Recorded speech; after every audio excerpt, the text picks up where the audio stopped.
ತಮಿಳು ನಟ ಕಮಲ ಹಾಸನ್ ವಿರುದ್ಧ ಆಕ್ರೋಶಗೊಂಡ ಕರವೇ ಕಾರ್ಯಕರ್ತರು. ಹೌದು, ಇತ್ತೀಚೆಗೆ ತಗ್ ಲೈಫ್ ಚಿತ್ರದ ಧ್ವನಿ ಸುರುಳಿ ಬಿಡುಗಡೆ ಸಮಾರಂಭದಲ್ಲಿ ನಟ ಕಮಲ ಹಾಸನ್ ತಮಿಳಿನಿಂದಲೇ ಕನ್ನಡ ಹುಟ್ಟಿದ್ದು ಅಂತ ವಿವಾದಾತ್ಮಕ ಹೇಳಿಕೆ ನೀಡಿದ್ದು ಕನ್ನಡಿಗರ ಭಾವನೆಗಳಿಗೆ ಧಕ್ಕೆ ಉಂಟು ಮಾಡಿದ್ದಲ್ಲದೆ ಕನ್ನಡಿಗರು ಹಾಗೂ ತಮಿಳರ ಮಧ್ಯೆ ವಿಷ ಬೀಜ ಬಿತ್ತುವ ಕೆಲಸ ಮಾಡಿದ್ದಾರೆ.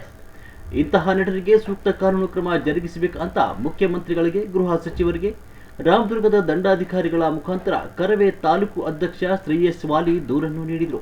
ಈ ಸಂದರ್ಭದಲ್ಲಿ ತಾಲೂಕು ಉಪಾಧ್ಯಕ್ಷರುಗಳಾದ ಅಪ್ಪಣ್ಣ ಬಾಡಗಾರ್, ವಿಘ್ನೇಶ್ ಹೆಬ್ಬಾರ್, ಪ್ರಧಾನ ಕಾರ್ಯದರ್ಶಿ ಮಂಜುನಾಥ್ ಹೊಸಗೇರಿ, ಕಾರ್ಯದರ್ಶಿ ಸಂತೋಷ್, ನಿರಂಜನ ನಗರ ಘಟಕ ಅಧ್ಯಕ್ಷ ಅಪ್ಪು ಹಿರೇನವರ್, ಸಂಚಾಲಕ ರವಿ ಹನ್ನಗಂಡಿ, ಕರವೇ ಘಟಕದ ಪದಾಧಿಕಾರಿಗಳಾದ ವಿಜಯ, ಮಹೇಂದ್ರಕರ್, ವಿಶ್ವನಾಥ್ ಕಡಕೋಳು ಸೇರಿದಂತೆ ಹಲವಾರು ಕರವೇ ಕಾರ್ಯಕರ್ತರು ಉಪಸ್ಥಿತರಿದ್ದರು. ಇವರಿಗೆ ಸನ್ಮಾನ್ಯ ಶ್ರೀ ಸಿದ್ದರಾಮಯ್ಯನವರು, ಮಾನ್ಯ ಮುಖ್ಯಮಂತ್ರಿಗಳು, ಕರ್ನಾಟಕ ಸರ್ಕಾರ ಬೆಂಗಳೂರು, ಸನ್ಮಾನ್ಯ ಗೃಹ ಸಚಿವರು, ಕರ್ನಾಟಕ ಸರ್ಕಾರ ಬೆಂಗಳೂರು, ಮಾನ್ಯ ತಹಶೀಲ್ದಾರ್ ರಾಮದುರ್ಗ ಇವರ ಮುಖಾಂತರ ಮಾನ್ಯರೇ ವಿಷಯ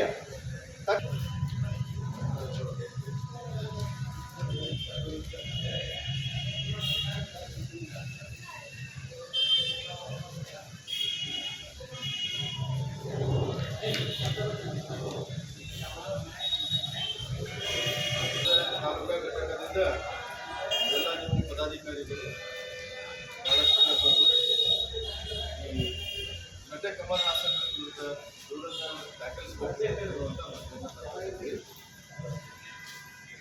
ಇದನ್ನು ಮಾನ್ಯ ಮುಖ್ಯಮಂತ್ರಿಗಳು, ಕರ್ನಾಟಕ ಸರ್ಕಾರ ಮತ್ತು ಸನ್ಮಾನ್ಯ ಗೃಹ ಸಚಿವರು ಇದನ್ನು ನಾವು ಮಾನ್ಯ ಜಿಲ್ಲಾಧಿಕಾರಿಗಳು ಬೆಳಗಾವಿ ಮುಖಾಂತರ ಗೃಹ ಸಚಿವರು ಪ್ರತಿಭಟನೆ ಮಾಡಿದ್ರಿ. ಕಾರಣ ಏನಪ್ಪ ಅಂತಂದರೆ, ಮೊನ್ನೆ ನಡೆದಂತಹ ತಗ್ ಲೈಫ್ ಎಂಬ ಚಿತ್ರದ ಧ್ವನಿ ಸುರುಳಿಯನ್ನು ಬಿಡುಗಡೆಗೊಳಿಸುತ್ತಿದ್ದರು ಬೆಂಗಳೂರಲ್ಲಿ. ಆ ಕಾರ್ಯಕ್ರಮದಲ್ಲಿ ಏನು ತಮಿಳಿನ ಸ್ಟಾರ್ ನಟರಾದಂಥ ಕಮಲ್ ಹಾಸನ್ ಅವರು, ಕ್ಷಮೆ ಇರಲಿ, ತಮಿಳ್ ಹಾಸನ್ ಅವರು ಒಂದು ವಿವಾದಾತ್ಮಕ ಹೇಳಿಕೆ ಕೊಟ್ಟಾರೆ. ಏನಪ್ಪ ಅಂದ್ರೆ, ತಮಿಳಿಂದನೇ ಕನ್ನಡ ಭಾಷೆ ಬಂದೈತಿ ಅಂತೇಳಿ. ಅವರಿಗೆ ನಾನು ಮೊದಲೇ ಕೇಳೋಕೆ ಇಚ್ಛೆಪಡ್ತೀನಿ. ಏನಪ್ಪ ಅಂದರೆ, ನಮ್ಮ ಕನ್ನಡಕ್ಕೆ ಇತಿಹಾಸ 2000 ವರ್ಷಗಳ ಹಿಂದಿಂದ ಐತಿ. ಆದ ಕಾರಣ ದಯವಿಟ್ಟು ಏನೋ ಮಾತಾಡಬೇಕಂದ್ರೆ ಅದು ಒಬ್ಬ ರಾಜ್ಯಕ್ಕಾಗಲಿ ಒಬ್ಬ ಕನ್ನಡಿಗರಾಗಲಿ ಮನಸ್ಸಿಗೆ ನೋವು ಆಗುವಂಥ ಮಾತಾಡಬಾರ್ದು, ಕನ್ನಡ ವಿರೋಧಿ ಹೇಳಿಕೆಯನ್ನು ಕೊಡಬಾರ್ದು. ಇದರಿಂದ ನೀವು ಬಹಳಷ್ಟು ಕಠಿಣ ಕಾನೂನು ಕ್ರಮ ಹಾಗೂ ನಮ್ಮ ಕನ್ನಡಿಗರ ಧೋರಣೆಗೆ ನೀವು ಒಳಗಾಗ್ತೀರಿ ಅಂತೇಳಿ ಈ ಒಂದು ವೇಳೆ ಅವರು ಕ್ಷಮೆ ಯಾಚಿಸಲಿಲ್ಲ ಅಂದ್ರೆ ನಿಮ್ಮ ಮುಂದಿನ ನಡೆ ಅವ್ರು ಕ್ಷಮೆ ಯಾಚಿಸಲಿಲ್ಲ ನೀನು ಹೇಳ್ಯಾರಿ ಸರ್. ಈಗೇನು ಹೇಳ್ತೀವಪ್ಪ ಅಂದ್ರೆ, ನಾವು ಈಗ ತಗ್ ಲೈಫ್ ಚಿತ್ರ ಅವ್ರೇನು ಈಗ ನಾವು ಪ್ಯಾನ್ ಇಂಡಿಯಾ ಎಲ್ಲ ರಾಜ್ಯದಲ್ಲೂ ಬಿಡುಗಡೆಗೊಳಿಸ್ತೀವಿ ಅಂತ ಏನು ಹೇಳಕತ್ತಾರ, ಅದು ನಮ್ಮ ಕರ್ನಾಟಕ ರಾಜ್ಯದಲ್ಲಿ ಬಿಡುಗಡೆ ಆಗಲಿಕ್ಕೆ ನಮ್ಮ ಕರ್ನಾಟಕ ರಕ್ಷಣಾ ವೇದಿಕೆ ಪ್ರವೀಣ್ ಶೆಟ್ಟಿ ಬಣದವರು ಯಾವುದೇ ರೀತಿ ಅವಕಾಶ ಕೊಡೋದಿಲ್ಲ. ಅದು ಏನಾದ್ರು ನಮ್ಮ ಇಲ್ಲಿ ಬಿಡುಗಡೆ ಆದರೆ ಅದು ಅದರ ತಕ್ಕ ಪಾಠವನ್ನು ನಾವು ಕರ್ನಾಟಕ ರಕ್ಷಣಾ ವೇದಿಕೆ ಕಾರ್ಯಕರ್ತರು, ಪದಾಧಿಕಾರಿಗಳು ಮಾಡ್ತೀವಿ ಅಂತ ಎಚ್ಚರಿಕೆ. ಸಾಕಷ್ಟು ಬಾರಿ ಇದೊಂದೇ ಅಲ್ಲ, ಬೇರೆ ಭಾಷೆಗಳ ಚಿತ್ರಗಳ ಒಂದು ಬಿಡುಗಡೆ ಸಂದರ್ಭದಲ್ಲಿ ಈ ಥರ ಕನ್ನಡಕ್ಕೆ ಅವಹೇಳನ ಆಗ್ತಾಯಿದೆ. ಇದಕ್ಕೆ ಒಂದು ಶಾಶ್ವತ ಪರಿಹಾರ ನಿಮ್ಮ ರಕ್ಷಣಾ ವೇದಿಕೆಯಿಂದ ಏನಿದೆ?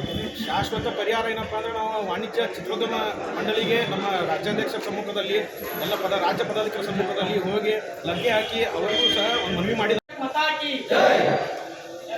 ಎಲ್ಲ ಕನ್ನಡ ಮನಸ್ಸುಗಳಿಗೆ ನಮಸ್ಕಾರ. ಪ್ರಸ್ತುತ